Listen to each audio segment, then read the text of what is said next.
மக்களே ரெடியா? நாளைக்கு விடிஞ்சா எலெக்ஷன். இந்த 5 வருஷமா நம்ம இதுக்கு மட்டும் தான் வெயிட் பண்ணிட்டு இருந்தோம். நீங்க ஓட்டு போறதுக்கு முன்னாடி இந்த 10 பாயிண்ட் நான் ஒன்னு சொல்றேன். அந்த 10 பாயிண்ட்டும் நீங்க மண்டையில வச்சுக்கிட்டு அந்த ஓட்டு போடுங்க. நம்பர் 1, பெண்களோட சேஃப்டி. இந்த 5 வருஷத்துல உங்களுக்கே தெரியும் எவ்வளவு ஹராஸ்மெண்ட், எவ்வளவு ரேப் நடந்திருக்குன்னு சொல்லி. இந்த 5 வருஷத்துல நம்மளுக்கு எவ்வளவு சீக்கிரம் ஜஸ்டிஸ் கிடைச்சிருக்குன்னு சொல்லி நீங்களே யோசிச்சிருப்பீங்க. அது ரொம்ப ரொம்ப முக்கியம். நம்பர் 1. 2வது, ஜாதி வெறி புடிச்சு கொலை பண்றது.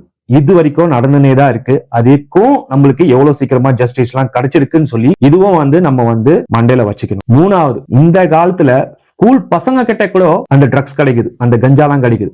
அப்ப நம்மளோட கவர்மெண்ட் எவ்வளவு ஆக்ஷன் எடுத்திருக்காங்க அந்த இடத்துல. இதனால எவ்வளவு கொலை நடந்திருக்கு, எவ்வளவு ரேப்போ நடந்திருக்குன்னு சொல்லி உங்களுக்கு நல்லாவே தெரியும். இந்த 3வது பாயிண்ட் ரொம்ப ரொம்ப ரொம்ப முக்கியமான பாயிண்ட். 4வது, ஒரு சின்ன ஒரு 48 மணி நேரம் தொடர்ந்து ஒரு மழை பெஞ்சிச்சுன்னா நம்ம ஊரு எவ்வளவு ஒரு வெள்ளம் காடா மாறிடும் சொல்லி உங்களுக்கு நல்லாவே தெரியும். சென்னை சிட்டில எல்லாருமே முழுக்க முழுக்க அதுல எவ்வளவு பேர் பாதிச்சிருக்காங்களோ உங்களுக்கு தெரியும். எந்த ஒரு இடத்துலயும் அந்த ஒரு பாயிண்டும் எடுத்து பேசல யாருமே. 5வது, இந்த சாப்பாடு, பெட்ரோல், ரெண்ட் எல்லாமே ஆயிட்டு தான் போயிட்டு இருக்கு. அதுல நம்மளுக்கு என்ன கிடைச்சிருக்கு? நம்மளுக்கு ஒண்ணுமே கிடைக்கல. நம்ம சேலரி ஒன்னும் அங்கேயே தான் இருக்கு. இதுக்கும் கவர்மெண்ட் தானே காரணம். 6வது, கவர்மெண்ட்டுக்கு ப்ராஃபிட் எங்க இருந்து? டாஸ்மார்க்ல இருந்து. இதுல நம்மளுக்கு என்ன ப்ராஃபிட்? நம்மள மாதிரி ஒரு மிடில் கிளாஸ் ஃபேமிலிக்கு இதுல என்ன ப்ராஃபிட்? ஒரு ப்ராஃபிட்டும் கிடையாது. இது கவர்மெண்ட் மட்டும் தான் சாப்பிட்டு உட்காந்துருக்கு. 7வது, டிகிரி முடிச்சுட்டு எவ்வளவு பசங்க இப்ப வரைக்கும் கடை கஷ்டப்பட்டு இருக்காங்க. ஜொமேட்டோ, ஸ்விக்கின்னு சொல்லி ஓடிட்டு இருக்காங்க. ஊரா போயிட்டு எதுவும் பண்ணிட்டு இருக்காங்க. அவங்களுக்கு எல்லாம் இது வரைக்கும் ஒண்ணுமே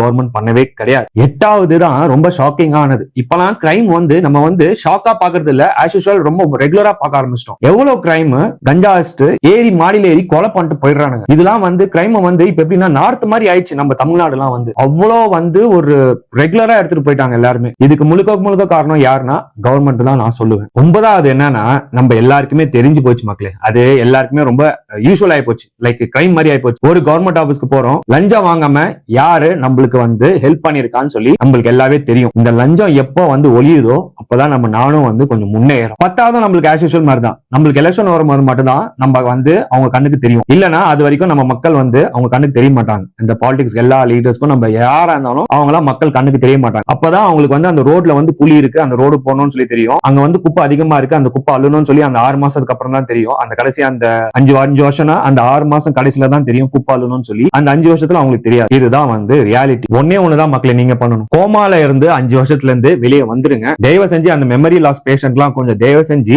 இதெல்லாம் கொஞ்சம் ரீகால் பண்ணுங்க. 5 வருஷத்துல என்ன நடந்திருக்குன்னு சொல்லி. சோ அதுக்கேத்த மாதிரி ஓட்டு போடுங்க. தயவு செஞ்சு சொல்றேன், பிளைண்ட்லெஸ்ஸா ஓட்டு போடாது. திருப்பி 5 வருஷம் நம்ம சாகணுமா அப்படின்னு சொல்லி நீங்க தான், அது நம்ம கையில தான் இருக்கு. நன்றி.